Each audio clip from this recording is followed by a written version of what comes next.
Saudara Ketua Dewan Ekonomi Nasional Luhut Binsar Panjaitan menanggapi soal ramai perbincangan soal upaya ingin mencari peluang hidup yang lebih baik di luar negeri melalui seruan tagar kabur aja dulu.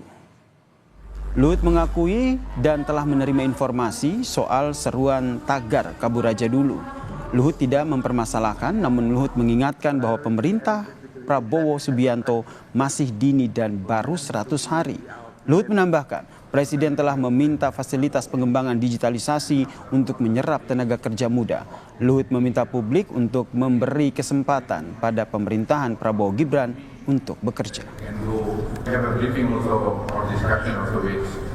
Sebenarnya ini kan baru 100 hari.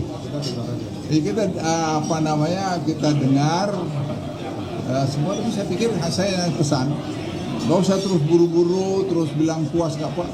Baru 100 hari kok, kantornya aja tadi baru jalan, saya pikir oke, nggak ada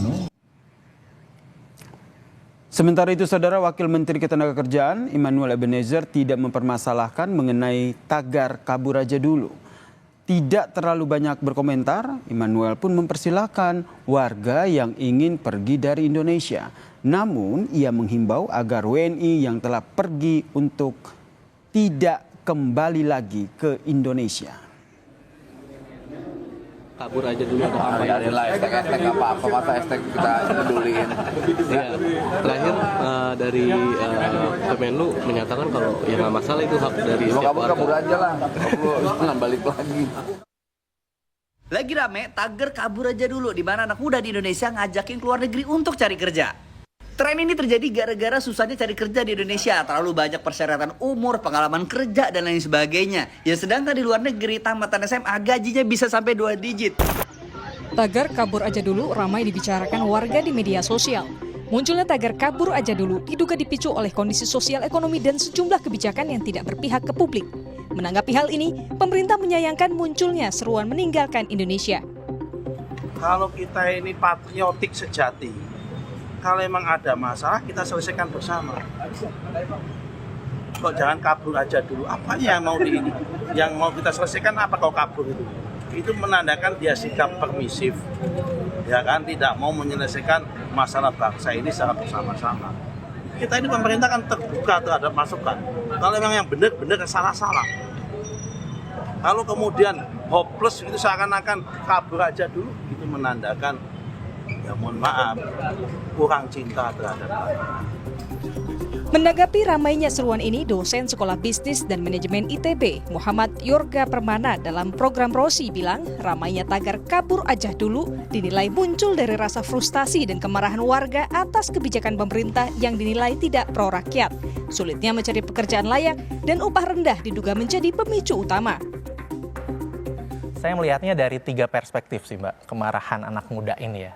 Pertama memang dari kebijakan pemerintah, yang kita tentu harus bicara tentang kebijakan.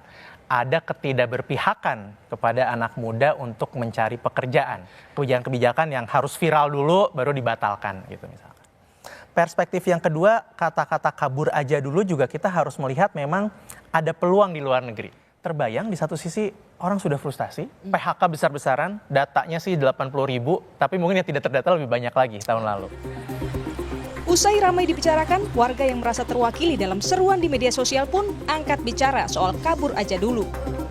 Terus udah dapat pekerjaan pun juga mau naik karirnya itu juga lumayan persaingannya dengan ya generasi-generasi tua yang masih ada di perusahaan-perusahaan, otomatis rebutan sama anak-anak muda yang di bawahnya juga udah rebutan. Jadi ya tagar kabur aja dulu saya rasa ya relevan aja sih bagi saya juga. Saudara-saudara aku yang kayak baru lulus kuliah nih dan nyari kerjanya itu susah.